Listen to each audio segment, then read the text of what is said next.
Hello મિત્રો, તો સ્વાગત છે તમારું આપણા આજના નવા બ્લોગમાં।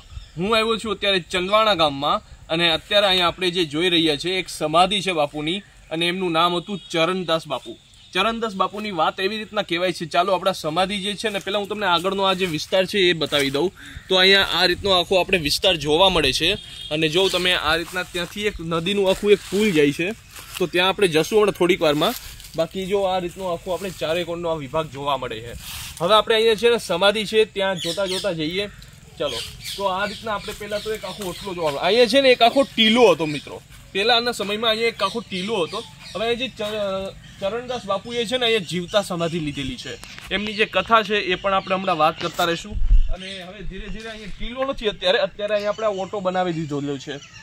ચાલો, તો હું તમને અહીંયા અત્યારે લઈ જાઉં ઉપર।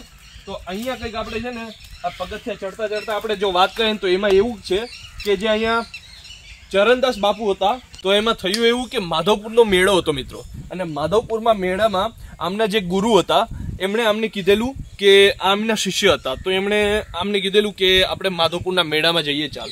ત્યારે ગુરુ મહારાજે એમ કીધેલું કે અહીંયા જે ફૂલ છે એમાં એના છોડમાં ને એમાં પાણી કોણ નાખશે, એ બધી કરમાઈ જશે જો હું તમારી સાથે આવીશ ને તો જ્યારે ગુરુએ કીધું કે ઠીક છે ચાલ કંઈ વાંધો નહીં, તો હું થઈ આવું માધવપુરના મેળામાં। પણ કોઈ એક માણસે એમ કીધેલું પછી એ ગુરુને કે તમારો જે શિષ્ય છે ને ચરણદાસ એ છે એક વ્યાભિચારી માણસ છે, પોતાની તમારી ગાદી ઉપર છે ને હુકમ જવામાં બેઠે છે। હવે આ વાત નાખવાને લીધે તેમના જે ગુરુ છે એમને એમ થયું કે ખરેખર એટલા માટે જ આ મારી સાથે માધવપુરના મેળામાં નથી આવેલો માણસ। હવે એમણે ગુસ્સામાં આવીને આ ચરણદાસ બાપુ જેમને તમે જોઈ શકો છો અહીંયા એમની સમાધિ છે, આ રીતના તમને જોવા મળે છે સમાધિ। તો આ એમની સમાધિ છે બરોબર। તો આમને કીધેલું ગુસ્સામાં આવીને કે ભાઈ હવેથી છે ને તારે મને તારું મોઢું બતાડવાનું નથી।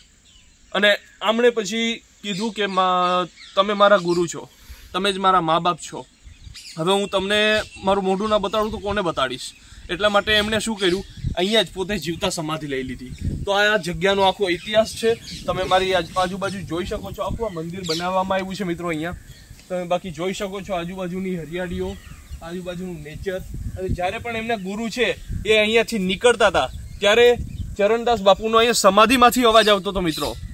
સમાધિ લઈ લીધા પછી સમાધિમાંથી અવાજ આવતો હતો સીતારામ બાપુ, ત્યારે એમના બાપુ પણ સામેથી કહેતા હતા સીતારામ સીતારામ। તો આવી રીતની પણ અહીંયા ગાથા છે મિત્રો। આ રીતની જગ્યા આપણે ચંદવાણા ગામની અંદર જોવા મળે છે। ક્યારેય તમે અહીંયા ચંદવાણા આવો બરોબર તો આ જગ્યાની મુલાકાત લેવાનું ભૂલતા નહીં, બહુ સોલિડ અને સુપર જગ્યા છે। અને જો તમે અહીંયા આજુબાજુમાં જોવો ને તો ત્યાં નદીનો વિસ્તાર છે અને નદીના વિસ્તાર સાથે અહીંયા જે પંખીઓનો કલરવ છે એટલો મસ્ત એવો આપણે જોવા મળે છે। હું તમને ત્યાં જઈ અને નદીનો વિસ્તાર બતાવી દઉં। તો મિત્રો અહીંયા તમે મારી સામે જોઈ શકો છો જે નદી છે, નદીનું નામ છે નેત્રાવતી નદી। અને આ જે નદી છે એ વલ્લભગઢ સાઈડથી આવે છે અને શીલના દરિયા મળે છે। કંઈક આ રીતનો વ્યૂ આપણે જોરદાર સોલિડ વ્યૂ અહીંયા આપણે જોવા મળે છે। અને જો કેટલું ખતરનાક સીન લાગે છે, જબરદસ્ત। આ જે ઝાડવાઓ છે ને તણાઈને વા ભેગા થઈ ગયા છે એક સાથે, બાકી ત્યાંથી આખો આ વ્યૂ આવે છે। અને બાકી જે આપણે સમાધિ છે તેનો વ્યૂ કંઈક આ રીતનો આવે છે। અહીંથી ઝાડવાઓને લીધે એમની જે સમાધિ છે નથી દેખાતી, પણ નીચેના ઓટલા છે ને એ સાફ દેખાય છે ત્યાં। મિત્રો આવી જ અલગ અલગ જગ્યાઓને હું શોધખોળ માટે નીકળું છું, જો મળતી રહેશે તો એમને હું તમારી સામે લાવતો રહીશ। બાકી તમે મને કહેજો આ વિડીયો તમને કેવો લાગ્યો, પસંદ આવ્યો હોય તો પ્લીઝ વિડીયોને લાઇક કર્યા વગર જતા નહીં, અને ના આવ્યો હોય ને પસંદ તો ભાઈ મને સજેસ્ટ કરો કે હજી કેવો વિડીયો તમે જોવા માંગો છો બરાબર। આપણે હજી આનાથી પણ વધારે સારા વિડીયોસ અને સારી ઐતિહાસિક જગ્યાઓ કે પછી જાણકારીવાળી જગ્યાઓ આપણે લાવતા રહીશું।